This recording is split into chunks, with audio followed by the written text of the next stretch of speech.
Hello, 39th Street Christian Church family. Pastor Michael here. You can probably figure out where I'm at tonight. You know, it's been a day that's been tough for me as a believer because I'm used to doing a Good Friday participation service at lunchtime here in the community, or at least finding ourselves at a Good Friday evening service if we're not conducting it here at the church ourselves. But there was none of that this year. And as evening drew closer, I was finding myself drawn closer and closer to the cross, and really literally to the point that I had to come out and see this old cross out here on this dark hillside. Well, I've done my best to light it up tonight. And I just wanted to come to you and remind you that the cross is there for you and for me. You know, that specific cross used to stand over our doorway at the main entrance of the old building. If you came into that building, you walked under that cross, and when you went out, you walked out in the shadow of that cross. Well, over time, we had some storms come through, and somebody got concerned that that cross could really do some damage if it came down, and it was removed, and eventually it found itself over on the edge of our property, and it never received the proper burial it should have received, so they ended up letting the weeds grow up around it. And over time, a couple of our men who take care of our grounds, they became convicted, and they called me one day and wanted me to come out and take a look. And they brought me around that building, and the smiles on their faces, they put a fresh coat of white paint and they planted it right where you see it. My heart swelled with pride with them. Now anybody that drives north on 37 looks over, they're going to see that cross. And that was their intent as well. Well, you know, I look at that cross and I see a weathered cross. I've had a number of people come to me and say, "Pastor, don't you think it's time to put some paint on that?" And I think to myself, you know, I've really come through some valleys in my life.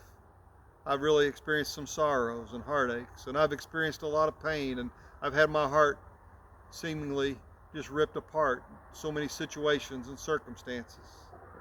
And yet it's through that cross that I received healing and restoration, and I was put back together, and I weathered the storm. And I have to smile at them and say, I kind of like that cross the way it is. That weathered look. I hope that you have that cross in your life. I think about the disciples and Jesus' mother as they were there at the foot of the cross on that Good Friday. The sun would be going down in just a few more hours, and someone stepped up, one of the disciples, and he'd just created a tomb for himself, and he asked Pilate if he could have Jesus' body, and he took it, wrapped it in burial clothes, and put it in his tomb.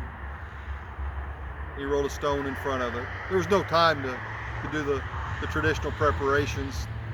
The Sabbath would begin with the setting of the sun.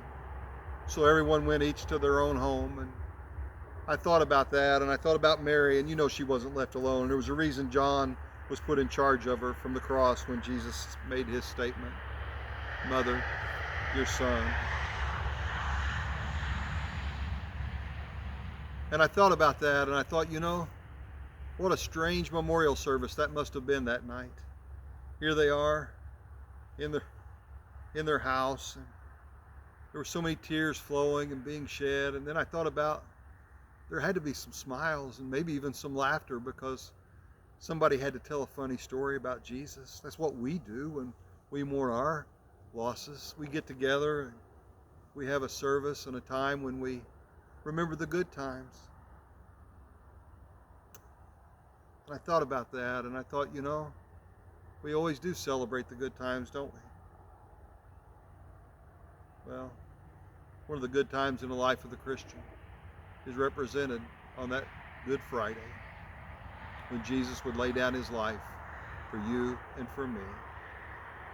And we should celebrate that, regardless of whether we can gather together to celebrate, or if we just celebrate in the privacy of our home, in a quiet place. Well, tonight I come to you and I just say this. That old weathered cross, oh my goodness, it's a beautiful thing. And I just pray that you will find yourself drawn to it on this holy of holy weekends.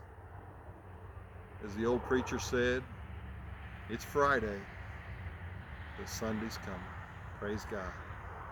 We'll see you by video on Sunday. God bless you.